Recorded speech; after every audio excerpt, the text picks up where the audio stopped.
All right, guys, welcome back to another video. I know I said that I would do an oil change video before, and I did, but I didn't like how it turned out because it took way too long. So this time I'm going to be doing an oil change video with less BS in it, so I can get straight to the point, get y'all to know exactly what you need to know. And yeah, this is a 2023 RMZ450 M3, and I will be showing you how to change the oil. One second. So step one, you need to locate the drain plug, which is this puppy right here. Oh my God, this puppy right here. And you need to get the bike hot, or at least warm, so the oil is like moving like a liquid and it's not as viscous. So I just finished riding and engine is still actually kind of hot to the touch, kind of burns a little bit. But brings me to the second thing. You'll need a rag because the oil inside the engine is going to be hot and you don't want to get burning oil on your hands. So I'm going to grab a rag. I got a 12mm socket, and that's all you need for the drain plug. And I'm going to undo that. Oil's hot. It's going to drain into the drain pan. All right, so I got the drain plug almost all the way out. I'm going to grab my rag, and then I'm just going to continue to work this plug out. Where's the copper washer? Make sure you keep that copper washer on the top of the bolt. You will need that. That's like your, oh, wrong way. It's like, that's what seals the engine casing with the nut. The pressure you use from screwing it in, as you can see, that's the oil. It is very hot, actually, still even on this rag. Look at him suffer! Set this to the side. And now you're just gonna let this all drain out. And see, there's the factory kickstand. 1 second. The bike is at a default lean when it's on the factory stand. It's over to the right if you're staring at the front of it. So whenever the stream starts to get very small, you'll still have oil in the right side of the engine. So whenever that stream gets smaller, you're going to want to stand the bike straight up and rock it back and forth. And that's going to get all the extra oil out of there. And you need to do that to make sure that you're putting an accurate amount of oil in there. So once this gets done draining, I will show y'all the next step. Step 2, after draining the oil, you're going to want to come over to the chain sprocket side of the bike, and you're going to want to find your strainer. And that's going to be a 12mm bolt as well. Has a copper crush washer on it, so you'll need to save that. And when you take this bolt out, it will drain oil. So make sure you have your oil pan underneath. You just keep backing that strainer bolt out, and you don't want to lose that copper crush washer that I'm about to lose. Okay, that bolt's a little bit hot. I'm gonna clean that off because it touched dirt afterwards. You don't want any dirt in your engine. But that's your strainer right there. I'm gonna grab some pliers to pull that out. I will show you how to clean it. And you're going to want to let all the oil drain out of this side as well. I find also it's very useful to have like some sort of magnet, so you can just easily pull it out without having to stick your fingers and touch it. As you can see, this strainer still looks pretty good. Still going to clean it out though, because there is some gunk on the inside. But I'm going to... Okay.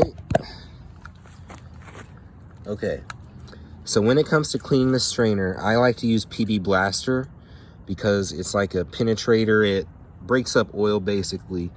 You can use this for cleaning off the inside of engines to get any excess oil out. I just use it for strainers. Helps get all that dirty oil up out of there. And it's pretty simple to clean. Nothing too difficult.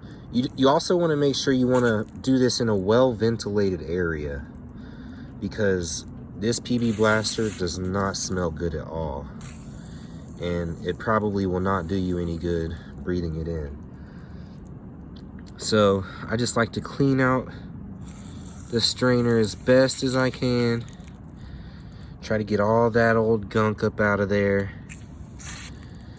And then I will show you what to do next. As you can see, this is pretty clean now, at least cleaner than it was before.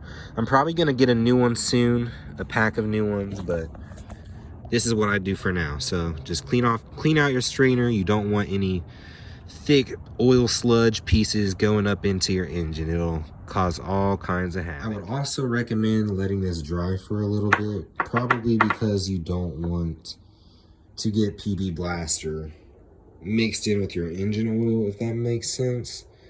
So I'm gonna let this dry off. And all the oil is probably on the right side of the bike if you're looking from the front of it. So I'm about to rock it over and see if anything else comes out. And if you don't want to come, do not come, you idiot! No. All right, looks like we're pretty good. So then from this point, if you were at the 10-hour mark, so every 0-hour mark, meaning you're changing your oil every 5 hours, because this is... You want to change your oil filter. I'm at 15, so I don't have to this time. This is the original, right? In case y'all need like oil filters, numbers and shit. And then this is what I bought online. Okay, not the OEM oil filters, but pretty much the same thing, same size, all that. But oil will also come out of there too. So if you are changing oil filter, you need to rock your bike over to the right if you're looking at the back of the bike. That way the oil can drain out of the oil filter housing as well. But now that we have let all the oil drain, it's time to put the plugs back in. Brother, It's pretty simple. Put the strainer in the strainer bolt, put the strainer in, tighten the bolt. Pretty tight, not too tight. You don't want to strip your threads. And then same for the drain plug. We're gonna put that in there tight, but not too tight. yeah, boy. And make sure you have copper crush washers on both of them. If you do not, you need to buy some more copper crush washers. I gotta agree. Niggas got a point. If you know, you know. This is 12mm socket, and I will get right back to you when everything is put. To get the strainer in, I like to put the bolt on the strainer while it's halfway in, so you know that the strainer is on the inside of the bolt. And then I just like to go ahead and kind of guide it in the rest of the way with the ratchet. I'm sorry for not filming, my fault. But yep, I just like to get it sort of semi-tight. Okay, so got the strainer bolt almost tight. All right, that's hand tight. And then I'm just gonna give it a little bit. And that's it. That's it for the strainer bolt. Easy, pretty simple. Now, drain plug is pretty simple, but first I'm gonna rock the bike over one more time. Make sure nothing else comes out. Nothing, all right. So you just go on ahead and you start threading your drain plug in. Let me see if I can get y'all a view of this. Okay. Now I just like to get it started with my hand first. And then once it gets like hand tight, then I'll take the ratchet to it. Hand tight. Take the ratchet. And bam, that's it. Now, all you have to do, once you put everything back in, and you have all the oil drained, fill it back up with oil. Do not start the bike without oil. You will yourself. For the RMZ 450 M3, the 2023 edition, you will need 1,200 milliliters of oil. Make sure you measure it right. Make sure you get all your oil out of the bike. I don't have any oil right now. I have to get some tomorrow before the car show, but I will do that. Put 1,200 in it. It's ready to go. And that's all you have to do for the oil change. Thank y'all for tuning in. I appreciate it. I just want to be appreciated. And do not put too much oil in it. If you put too much oil in it, this will happen. السلام عليكم l'équipe تحياتنا سيكون تويتر يا And then, yeah, no girls will like you. So put the right amount of oil in your bike, do the oil change the right way, and y'all have a blessed night. Peace.